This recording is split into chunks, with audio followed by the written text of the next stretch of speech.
ცხინვალის რეგიონიდან საოკუპაციო რეჟიმს გამოქცეული კიდევ ერთი რუსის სამხედრო თავშესაფარს კვლავ საქართველოში ითხოვს ამ წუთებში შეხვედრა ლტოლვილთა და განსახლების მინისტრთან მიმდინარეობს. შეხვედრაზე იმყოფებიან გაეროს მისიის წარმომადგენლებიც.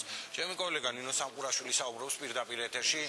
ნინო, ცნობილია თუ არა კონკრეტული მიზეზი, რატომ მოითხოვა თავშესაფარი საქართველოში რუსმა სამხედრომ? ხომ არ გაკეთებულა უკვე განცხადებები?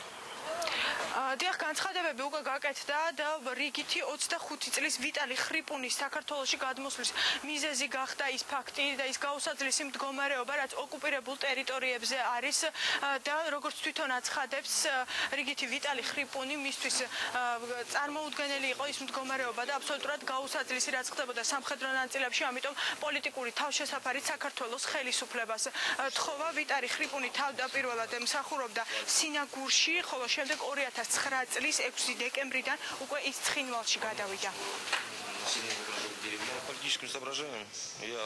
პოლიტიკური მოსაზრებების გამო დავტოვე ჩემი ქვედანაყოფი. გადმოვედი საქართველოს ტერიტორიაზე და საქართველოს მთავრობას პოლიტიკური თავშესაფარი ვთხოვე. წინასწარ მადლობას გიხდით. მსახურობდა სამხრეთ ოსეთში, რუსეთის ჯარში.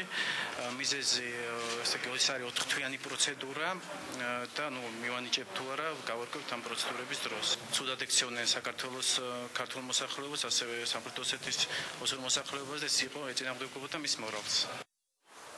მიანიჭებენ თუ არა პოლიტიკური თავშესაფრის სტატუსს რიგით ვიტალი ხრიპუნს ჯერჯერობით ცნობილი არ არის, ამას ჭირდება 4 თვიანი პროცედურა.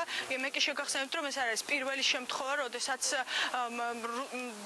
რუსეთიდან ოკუპირებული ტერიტორიიდან გადმოდიან რუსი ჯარისკაცები საქართველოში. ეს უკვე არის მესამე შემთხვევა, პირველი შემთხვევა იყო ალექსანდრ გრუხილი და მეორე ნიკოლაი არტემიევი.